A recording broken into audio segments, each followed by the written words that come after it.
I suppose Scottish culture hasn't really been explored on British television. There just isn't very much of it. There was Taggart. Jim Taggart seems all right, you know, for a DCI. And there was Rebus. Taggart, you know, I think I was in a hospital bed with a neck brace and my legs up in the air. It wasn't something I hankered after. I was very much a theatre actor at the time. But if you move past that and think about Scottish television at the present moment, you know, there's us and that's it. There isn't a great deal of reference to be able to say, well, you know, I remember this and I remember that and that led on to that and that led on to that, because there isn't any continuity, which is extremely disappointing and unfortunate, and I don't think it reflects well on us as a whole, because it's about representation eventually. So from that point of view, I'm glad that there is one show that's successful and there is, you know, something for an audience in Scotland to be able to watch and to be able to identify with to a degree. It's good for Scottish writing, for Scottish actors, for people around the world to get to see what Shetland is like, because there are very few people, even in Scotland, never mind, you know, the wider United Kingdom even, who have any idea about what Shetland either looks like or sound like. It's a fantastic place to set our show because the characters and the landscape exist together in a way that, and one affects the other. So for that, it's great. I think that setting is more than a beautiful backdrop to a story, because setting influences character. People grow out of the place that they were raised and born. The whole idea of the Shetland Islands is important, not just because it's beautiful and we get those wonderful long shots of the water, but because if you live in Shetland, you're a different kind of person, the communities are different. People, it's almost impossible to keep secrets in a community of 23,000 people. Obviously, when I knew that we were going to do the pilot, you know, that was the first time that I went there. And obviously, you know, the Shetland flag is the same as the Danish flag, except the colours are blue and white as opposed to red and white. And I was like, well, why is that? And I didn't realise that Shetland was Danish until, you know, the mid, 15th century.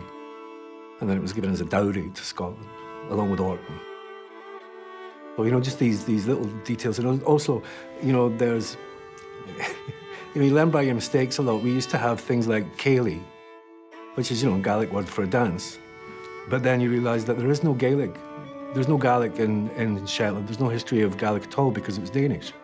It is very Scandi in Shetland. Now, we've got 2 missing girls. And who knows what's happening to them? It's an incredibly difficult accent to do. It's more of a dialect than an accent.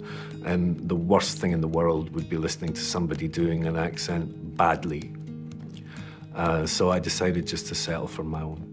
Wherever it's shown, people are bowled over by the landscape. And I don't really have to do a lot selling that because it is such a beautiful place.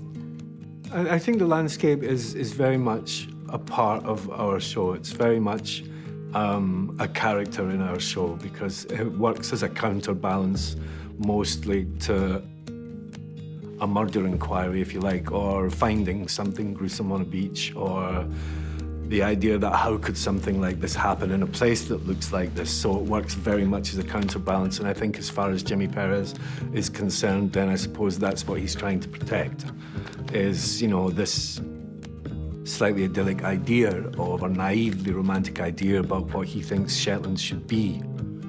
As far as how it affects him internally, I'm not entirely sure that it does.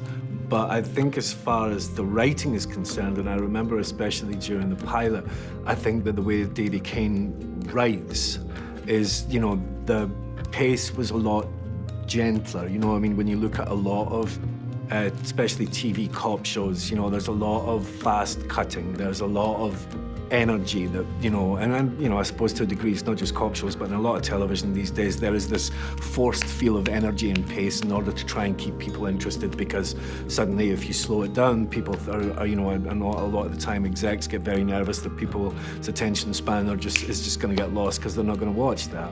But one of the things that I liked about the pilot was the fact that the pace was a little gentle. It was kind of rolling almost, the way that Davy writes, and I like that. That's been cut back on a little bit, and it has quickened up a little bit, actually. But I thought that that was indicative of the place because, you know, the pace of life in Shetland is obviously an awful lot slower.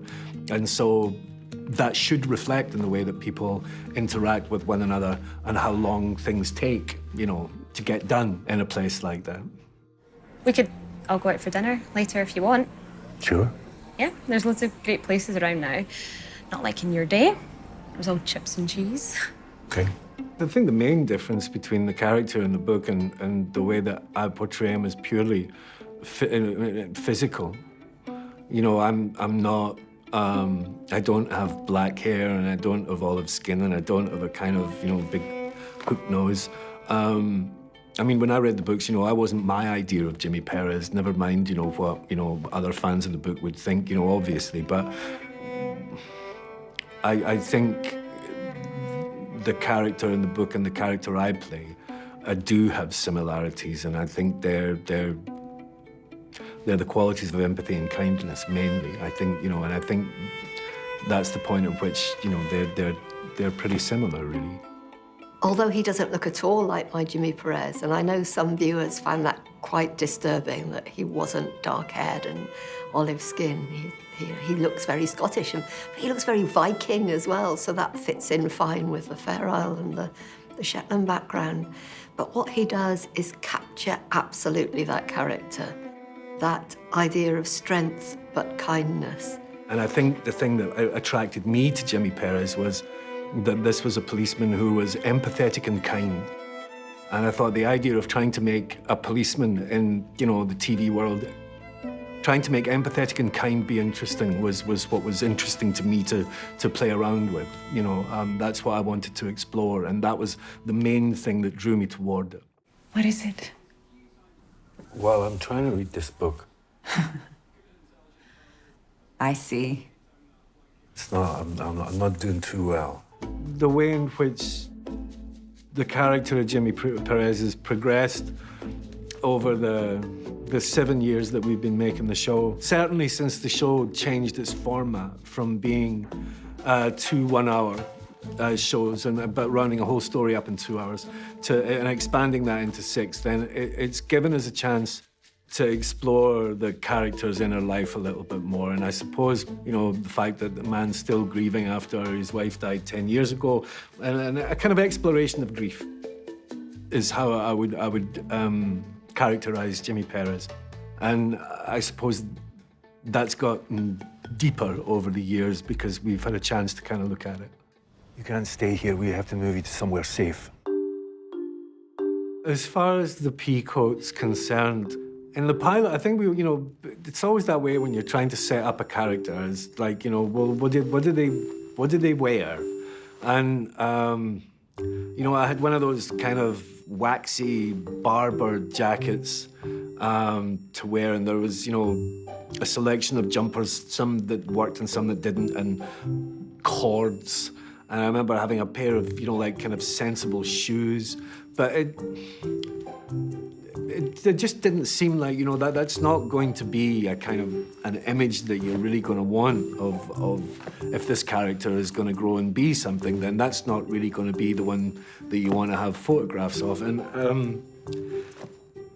one day it was Louise Allen, our costume designer, who I can't even remember where she found it from. I think I just walked in one day and she said, "Do you want to try this?" And I stuck on this peacoat and I thought, no, that's it.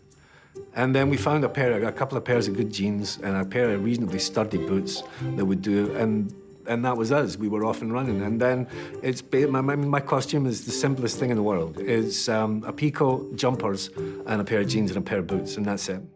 Just getting to sleep. Guy upstairs snores like a buffalo. You? No. It's like a silent retreat, my house these days, without all the fun. Tosh, you've still got your earplugs in. Thank God. I thought I was having a psychotic episode. As far as the relationship between Jimmy and Tosh is concerned, I mean, it was there on the... I suppose it was there on the page. But as far as how Alison and I would work together, you know, that's never a given. You know, you never know how it's going to be with another actor. And through that relationship and through these years, you know, that we get on well. I mean, I've got a huge affection for her. I enjoy spending time with her. We have fun on set. And I think we work well together. And we've worked hard at it with one another. And I think it's a fluke to a degree. I mean, we did the work. And it's nice that we get on. But as far as whatever the chemistry is on camera is concerned, there's a little bit of a fluke. And we're lucky for that. I need to get out of here. Why don't you sit down, Callum? I think part of the success of this show is that it does seem very real. And I wanted that to be the case. I mean, when I'm not into people sitting in interview situations shouting at people. If there's ever a direction that Davy's written in that is asking Perez to lose his temper or shout, I just ignore him. Because he's not a shouty person, and I don't like watching police shows with people shouting at one another. Because I don't think it comes across as being particularly real or naturalistic. I think the natural drama of a situation ought to speak for itself. I don't think you have to layer on. You know, I think it ought to be there, it ought to be innate in the writing, in the way that the directors decided to shoot a scene, and the way that the actors play it. I don't think you have to layer things yourself.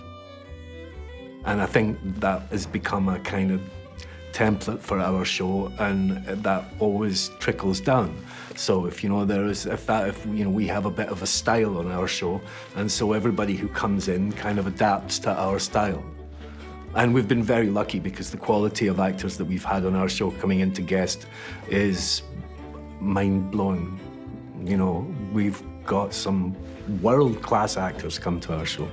As far as the format of the show, we started off as the stories were two-parters, so 2 one-hour episodes. I felt that the Scandinavians had blown the format out of the water. The idea that The Killing could spend 24 hours, 24 one-hour episodes or 22 or whatever it was on the one story and make it riveting. I thought, well, then that's the way to go. Is why not expand these things, because then you can actually care about the people both who are directly involved in whatever crime it is you're investigating, and also you get a chance to see a little bit more of the lives of the people doing the investigating, and surely that's more interesting. And I always thought the audiences are more concerned with characters than they are with narrative. You know, it seems to be an awful lot more people behind the camera who are interested in narrative, but the people in front of the camera and the people watching the television are more interested in characters. Because that's what makes you care, and I think that was the thing that blew up in season 3, once we had expanded to a 6-hour story, was with what happened to Alison O'Donnell's character, Tosh. And so people invested in her in a way that they wouldn't have had a chance to. You know, I mean, we'd never have told that story in a 2-hour format. And so that changed the nature of our show entirely.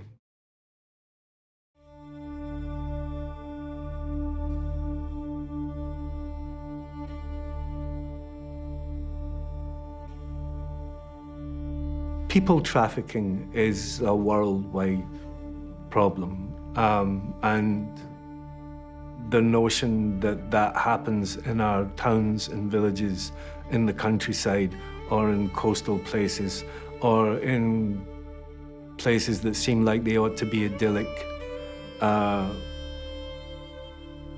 is more shocking.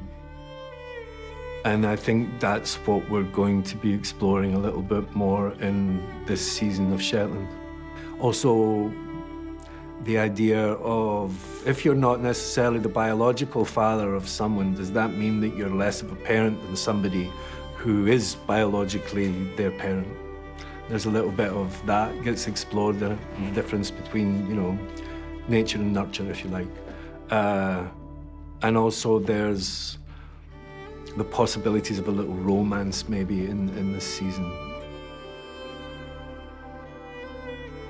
But I think those are the main themes this year.